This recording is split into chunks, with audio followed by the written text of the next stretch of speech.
This video is to introduce you to some of the basic underlying knowledge about trauma, how it affects people, how it relates to their current behavior, and how they can heal.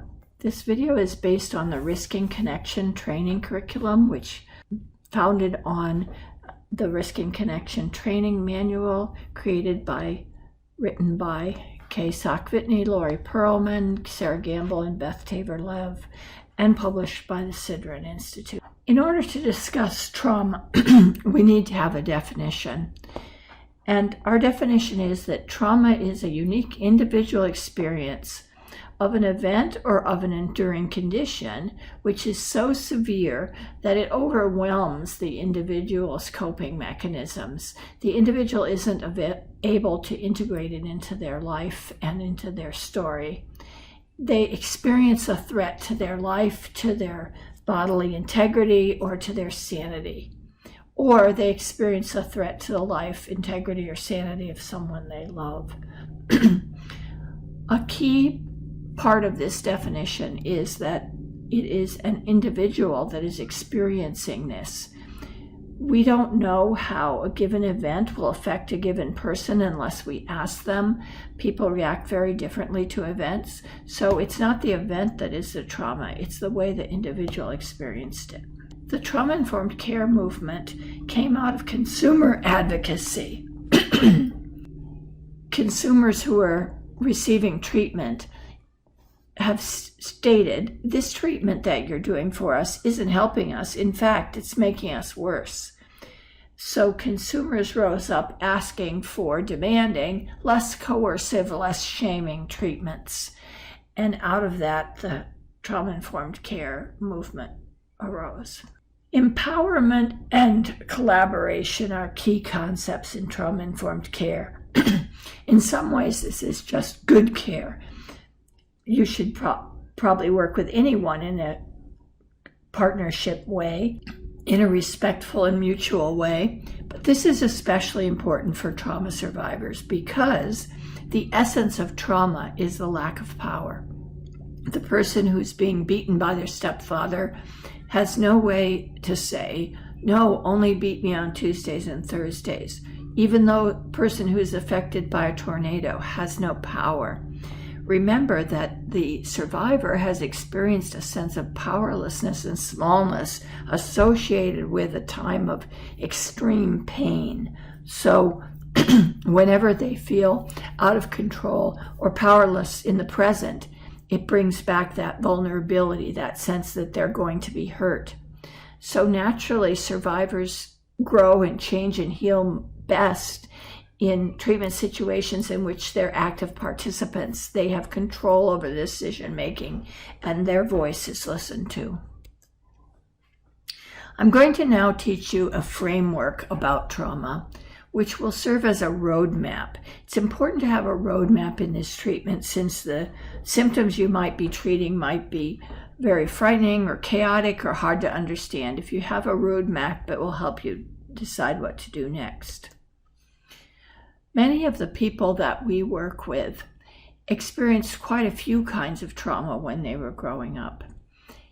So one of the ways they may have been hurt is through neglect. Neglect is not having your basic needs met. And it's a message from the universe that you don't matter or that you may not even exist. In some ways, neglect is harder to recover from than abuse because in abuse, at least someone's paying attention to you. In neglect, someone's acting like you're not there. A lot of our clients have experienced abuse. Physical violence, sexual abuse. Many of our clients have grown up in situations of domestic violence, which is extremely painful because you see someone you love being hurt and there's nothing you can do about it. Also, many of our clients have experienced disruption of caretakers. They haven't had just one steady person to love them through their life. They've moved from this person to that, especially once they hit the child welfare system. That too has an effect on development. And so now we know that these things combined affect the development of a person's body and their psychological makeup. these things disrupt the development. So I'm going to go over the framework quickly with you now and then go into areas in greater detail. The ways in which the development is disrupted the most can be centered into three main ways. Attachments, people's reaction to other people, people's expectations from other people. The baby, as they're growing up, as they're a little baby before they're age 2 when they get language, is experiencing what they can expect from other people. In normal, good enough childbearing, other people are generally associated with feeling better. People come over to you as a baby and they feed you, or they change you, or they make you warmer, or they cuddle you. They make you feel better. But what if the person doesn't come at all? Or what if they're angry and yell at you, or are upset that you disturbed them? Or what if they misread your cues? All of these things are teaching you what to expect from people, and that's what you'll expect throughout your life. The body and brain area is the center of our field right now, our development. We understand now the way that the lack of caretaking or abusive caretaking can affect the growth of the brain and the rest of the body and the nerves, and that can affect the person throughout life and even result in a greater susceptibility to illness. And then there's the self-capacities or feeling skills, the skills that help us get through life's difficult times. These are the skills that are taught to us by caretakers, and if they're not taught to us, we don't know them. So our theory is that given these things, given this disruptive development, a person experiences a stressor in the present. Could be a stressor that you and I would agree is a big one, or we might think it's a small one. Whatever, that stressor plunges the person into a pit of despair. It's not just that this other kid refused to talk with me.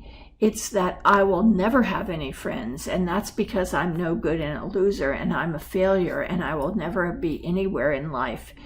Suddenly I'm in a feeling that all is bad and it always will be, and there's no hope. I'm feeling these terrible feelings of despair, and nobody can really stand those kind of feelings. So I do something to relieve those feelings. I do something that helps in the moment, even though it has long-term negative consequences. So as we look at all the symptoms that we treat, such as self-harm or hurting others or threats or running away or throwing things, property destruction, all these things, we have to understand that they help in the moment, that they make things better in the moment, even though they have long-term negative consequences. If we don't understand the way they help in the moment, there's no chance that the person can change. The person can only change if they develop ways to get the same relief in the moment in a healthier way. So let's go over some of these things one by one, and the first one is attachment. Attachment is essential to being human. We start to attach to others the minute we're born. It's the foundation of all our self-regulation and all our management of stress. And we develop expectations about relationships from the moment we're born, from our experiences with others. Since we don't have language at that time, those expectations are coded deep in our body, and they influence how we act because they shape our sense of what's likely to happen. They're as deep a belief as our sense of gravity. How do babies grow and develop, and how do these attachments strengthen in the best situations? Well, it's through attunement. Attuned interactions are those in which two people are interacting back and forth. They're both influencing each other, and they're connected and paying attention to each other, the archetype of which is the mother and baby cooing together. The baby makes a little smile. The mother says, oh, you're happy. That's nice. The baby frowns a little. The mother says, oh, what's the matter? They laugh together. They look at the same thing. They are connected physically. They're connected emotionally. This is the fundamental transaction that grows brains, that helps babies grow and develop intellectual capabilities. It's also the fundamental way that we get through difficult times, that we calm ourselves and soothe ourselves, because the baby, the child, or any of us will turn to attachment figures when there's something distressing them. And so it's through that connection that we manage distressing things in life. It also helps us learn about ourselves and learn how to regulate ourselves. It helps us learn that things sometimes can not be there and then come back, like peekaboo. And in fact, part of every healthy child development is rupture and repair. We have this attunement, but at times it breaks. At times we aren't attuned. At times we make a mistake, or we're busy, or we have to do something else, and the baby feels a rupture in the relationship. But then it's repaired. It's fine to have ruptures. It's necessary. And it teaches the baby that the mother can go away, but she comes back, that there can be something wrong, but it can be fixed. It's part of all relationships, and it's part of the growth. But what isn't okay is when there's more rupture and no repair, when people get mad at you and then just disappear, or there's never any reconnection. That's when it's painful. When the child comes to the parent for comfort and to help with a life event, like they fall down and scrape their knee and they run to their mom, and the mom kisses it and makes it better, or puts a bandage on it. This is the kind of thing that happens thousands of times, and the child is learning what to do when things go wrong, and gradually the child begins to do more and more of these things for themselves. But what if the mother, when the toddler scrapes his knee, what if the mother says, oh, why are you coming to me with that? I'm busy. I'll give you something to cry about. Or says, big boys don't cry. Then the child is also learning something about the importance of their feelings and about the meaning of their own distress. And they are not learning how to identify their emotions and soothe themselves. Attachment is also intertwined with trauma, because, as I just said, any distress, we turn to our attachment figures for help. And so when someone has experienced a trauma, naturally they turn to the people they love to help them with it. And if a child does experience a trauma and they have loving people around them who pay attention, believe them, get them the help they need, physical, psychological, whatever, take care of them, care, then the child can recover fairly easily from that trauma. What if the child experiences a trauma and they're basically all alone with it? They don't have anybody who notices or cares. That makes it much harder to recover from. But the situation that many of the people we work with are in is even worse. It's that the people they love are the people creating the trauma. The people that are hitting them, the people that are sexually abusing them, or the people that are neglecting them. So that's the double whammy, that they have the pain, they have no one to turn to, and the people they should be turning to are the ones hurting them. Naturally, that's the hardest to recover from. So now let's look at the body and brain. The body and brain, we have a lot of very wonderful new instruments that can help us learn about our brains, like the fMRI. It can help us see what part of the brains are activated when we do different things, what are the sizes of different parts of the brain, how do the brains look different when people develop in different circumstances. And through those instruments, we have learned beyond any doubt that the brain is affected by early childhood abuse and neglect. And basically, the brain of an abused or neglected child does not develop as many connections and does not develop as good a way of all the parts working together. This slide shows an example of that, how some parts are smaller or missing altogether of an institutionalized orphan. The good news, though, is that through those same instruments, we have learned that the brain is able to be rebuilt at any time of life. We used to think the brain was pretty much finished at age 3, but that is not true. The brain is made to be able to heal itself as different injuries take place. And if some part of the brain is injured, for another part of the brain to take over. So we've learned that although it's not as easy to build the brain as it is when the child is little, it is possible to rebuild the brain through loving, attuned relationships. That's what we're doing in the work that we do. We're rebuilding the brains of the people we're working with.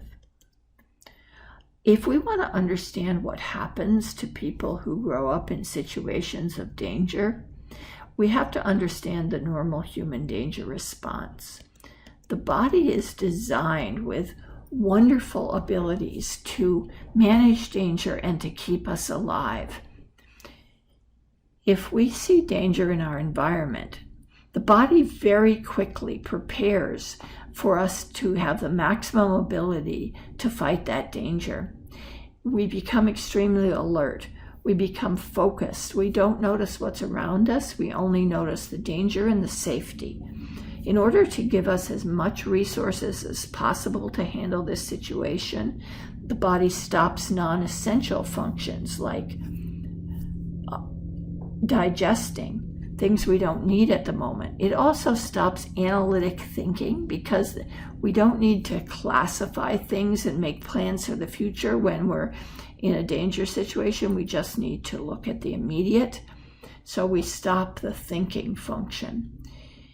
And we become very focused only on the danger. The body also does other things to help us to be able to either run away or fight. It pumps up our heart rate, sends blood to our extremities to give us more strength. So if we are in danger, and if we can, we either fight the danger or run away. If the body decides that neither of those is possible, then what we do is retreat and freeze. If the body's decided that freezing is necessary, at that point it takes the blood out of our limbs and slows down our heartbeat and floods our body with painkiller, because in the case that we are going to be injured, we want to bleed as little as possible, and we don't want to feel the pain. These are all phenomenal, instantaneous, nearly processes which are essential in keeping our species alive. Another part of all this is that we look to others for help if we can. However, the problem is that if a child grows up with constant danger that's frequent and unpredictable, they get stuck in this danger response. It's almost as if the body decides, well, this is a dangerous world, so I'm just going to always be in danger mode. That means that the person is always over alert, focused only on where's the danger coming from, always has a higher blood pressure, always is blocking out many things around them. You can't do math if you think there's a murderer coming at any moment. Also, when you're in this hyper alert state of feeling like there's always going to be danger, you can't sleep well and you can't play and relax and have fun well. So when you get stuck in this danger response is when you end up with some of the symptoms that we see. So you are hyper alert, you can't think well, you have fight and flight responses to things others would ignore. Sometimes you might roller coaster from that hyper alert to a retreat mode because it's so painful. Now let's look at some of the feeling skills that are necessary to manage difficulties of life. These are the skills that we learn from our caretakers, if we do have caring caretakers. The first one is interconnection to others, and that is the ability to form connections with positive others and to keep a sense of that connection when the person isn't physically present. So that's the situation where you just had a bad thing happen to you and you're feeling really down, but you think, what did my grandmother say? She said that as long as you keep trying, you haven't failed. Her voice and her words are with you, even though she died 3 years ago. You have good voices and good representations of people who have loved you and cared about you, and that helps you get through difficult times.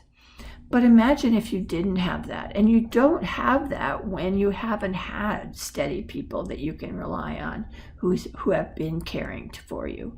That's why you don't have it, if you haven't had that sort of reliable love. Well, in that case, then anytime you're alone, you feel desperately alone because you don't have anyone whose love you can remember. You feel unbearably lonely, and you feel like anyone that you cared about you'll never see again. When someone leaves, you think they're gone forever. So naturally, you try to keep them with you however you can, because you have no sense of them as existing when they're not physically there.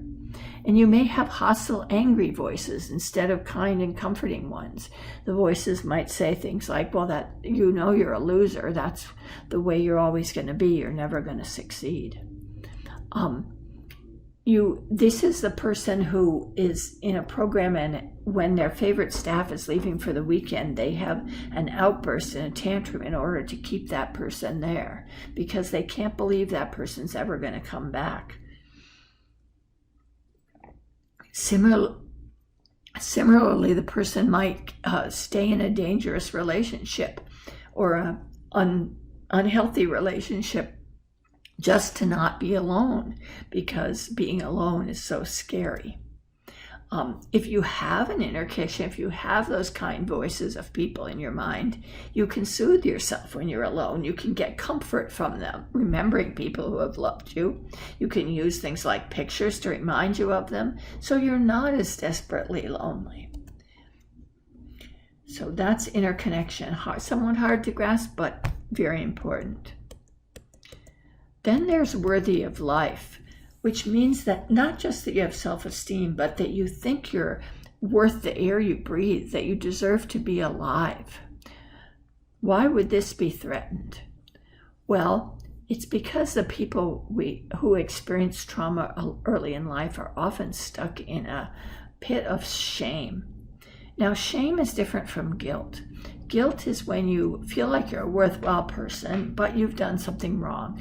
Your impulse is to make up for it, to try to reach out to the person and fix it. Shame, on the other hand, is not that you've done something wrong, but that you are something wrong, that you're a worthless person, different from others and worse than other people's. The impulse of shame is not to reach out. The impulse of shame is to push away and to be aggressive if necessary, to push others away. It's intolerable to be visible if you're shame-based, because anyone who sees you or gets to know you will be disgusted. That's how you feel. That if somebody gets to know you, they will be repulsed by you. So naturally, let's keep them from getting to know us. Let's keep them away. It makes you sometimes act bad just to say, see, I want to show you how bad I am. And I know you're going to reject me, so let me do something right now to make you go away, since I know that's going to happen anyway, and why not just get it over with? If you do say something nice or appreciative to me, I assume it's because you don't really know me. If there's a problem in our relationship, if we've formed some kind of relationship and there's a problem, I'm sure the relationship is over. I have no sense that you can have a problem in a relationship and then fix it.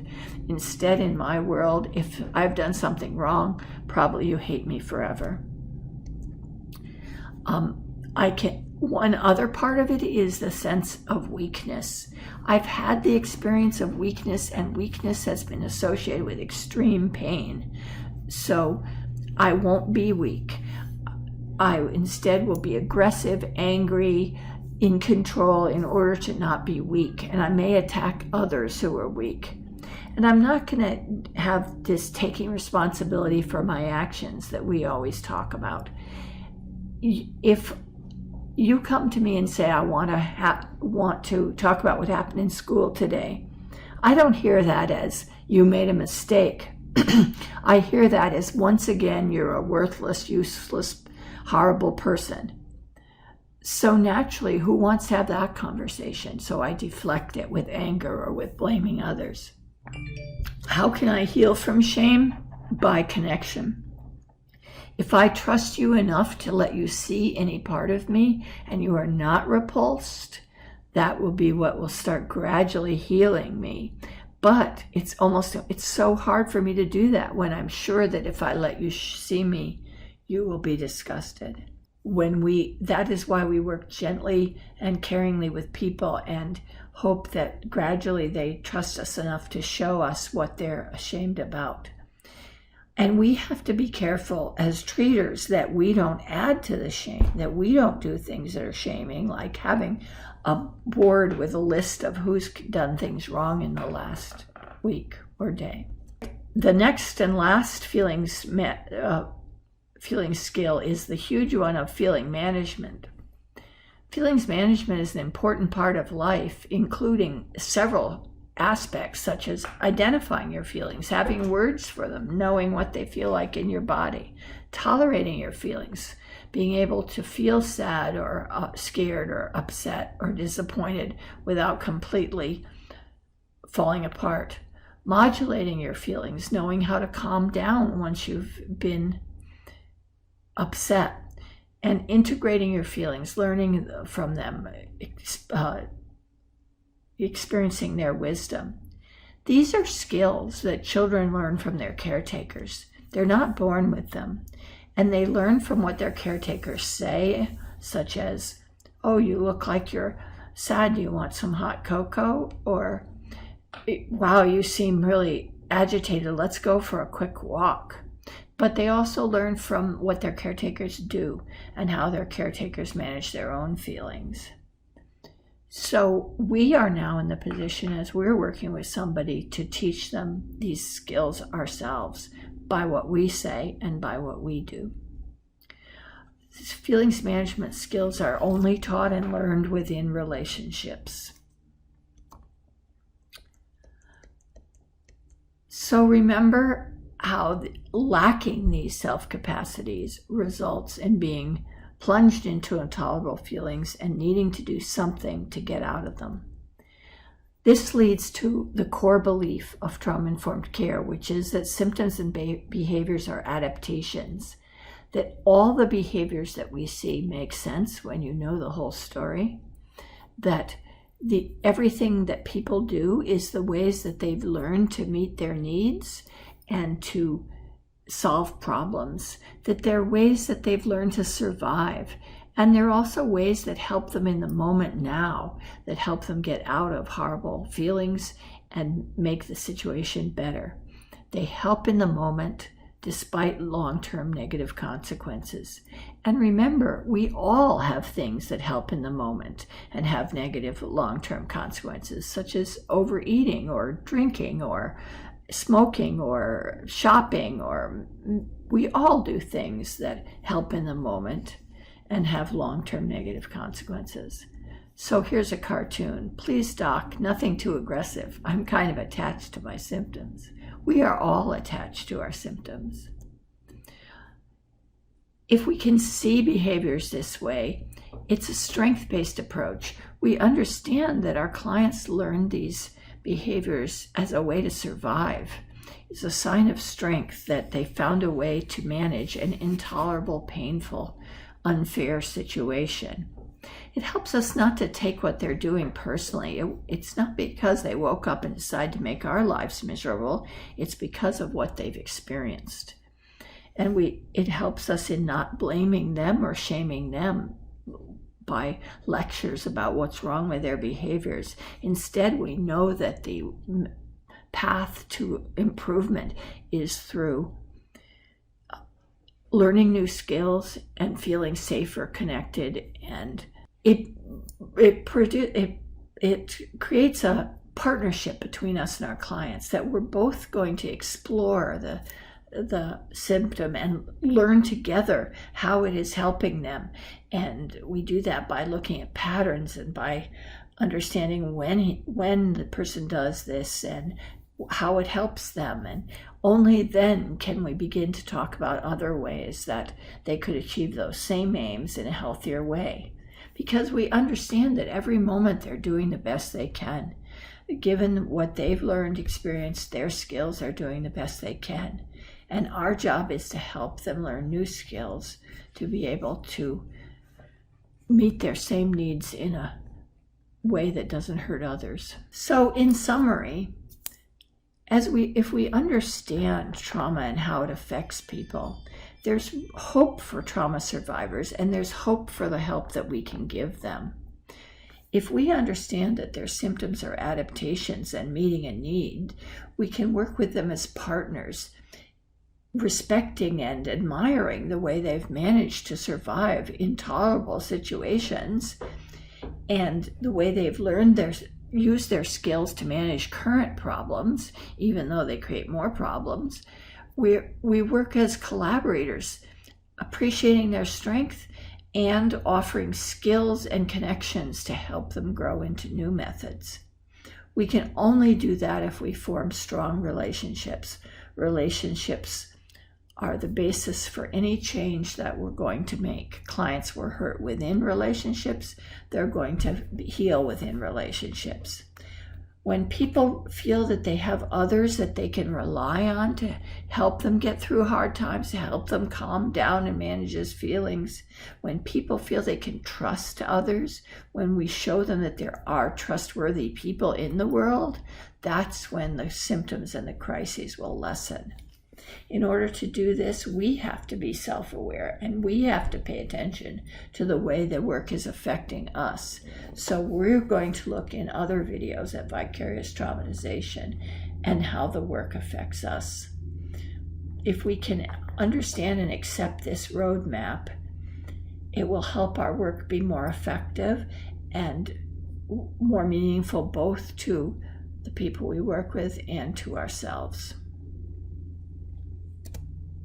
Thank you.